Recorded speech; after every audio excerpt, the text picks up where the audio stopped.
So an InBody scan is basically a scan that's going to go over your body composition. So we're looking at your skeletal muscle mass, your percent body fat. It's something that you stand on, you hold on to the sides. They're electrodes and you hold on to them, and it basically will send signals throughout your body that tracks these different measures of your body composition.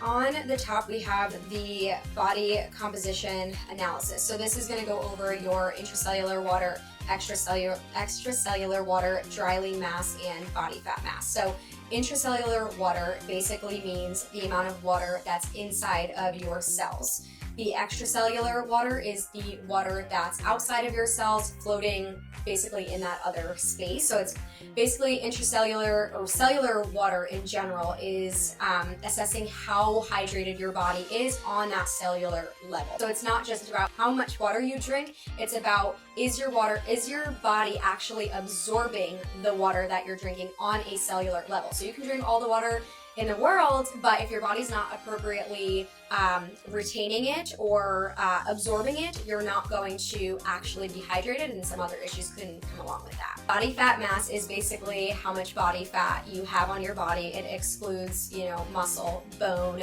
hair, weight, everything like that.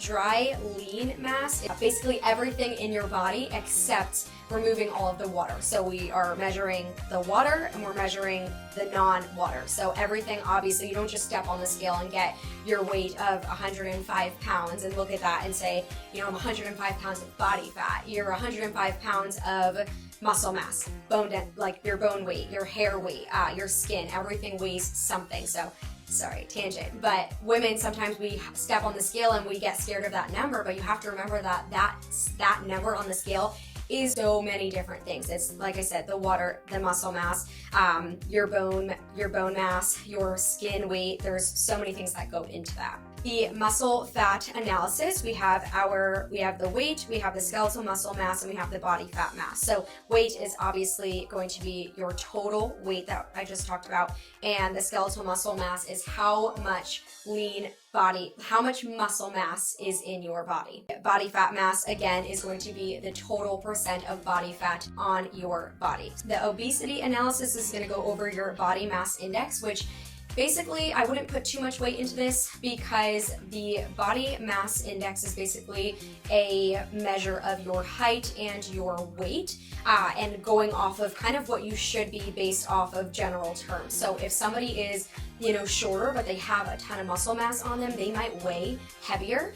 So for example, I'm 5 foot. If I came in weighing, 120 pounds or 130 pounds, but I was 90% muscle mass, it would probably tell me that I am obese. So something about that when it comes to body mass index, don't put too much weight in that because it's really taking into consideration the most basic level of your height and your weight. So many people can be taller and skinnier or shorter and heavier, but have more muscle mass or less muscle mass on them. That would determine that.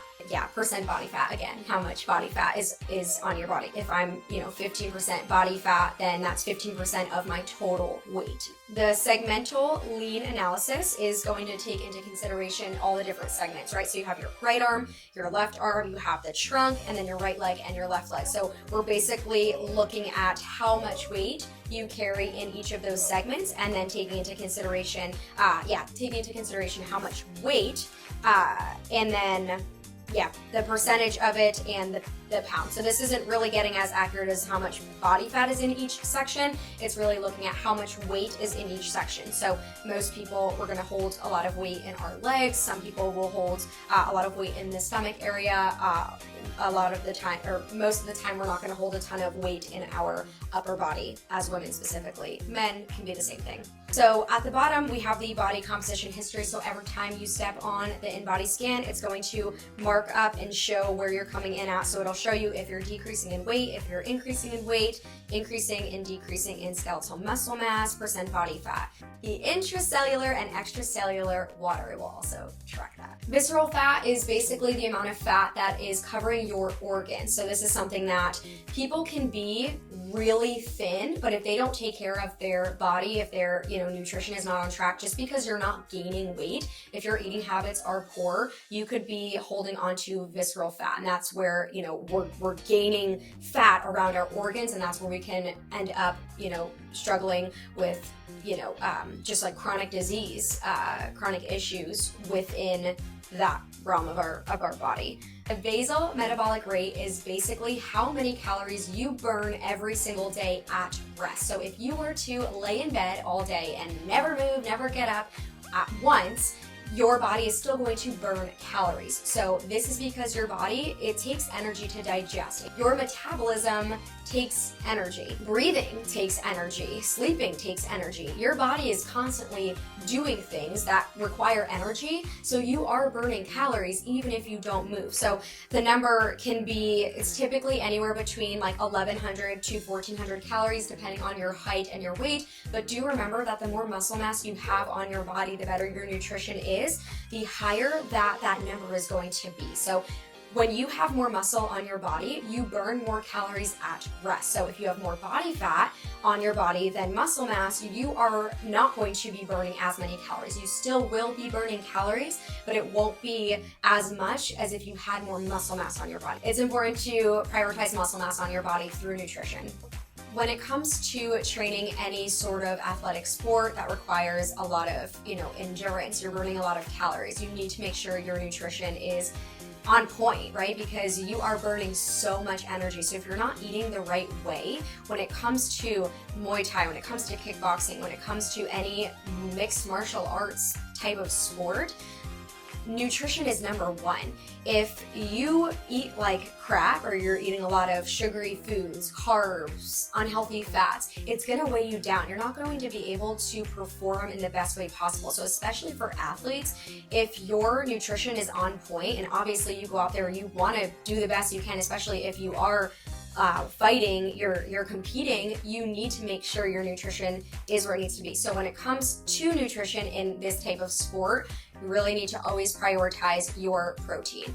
You always need to prioritize healthy carbs, because how are you going to get all this energy if you're not eating healthy carbs? And then healthy fats, of course, goes hand in hand with the carbs, energy-wise. In general, if you are an athlete in any sport, but especially something like Muay Thai kickboxing, if you are not eating the right way, you can come in here, work so hard, burn all these calories, but if you don't reflect that when you leave the gym, you are not going to see any changes in your body composition. You're not going to get better at the sport. If you want to optimize how you perform in the gym, nutrition has to be just as important, if not more important, because the more you work on your nutrition, the better you're going to perform, the better you're going to get, the more endurance you're going to have. You're not going to gas out after a couple minutes. You're going to be able to keep going, and you're just going to get better and better.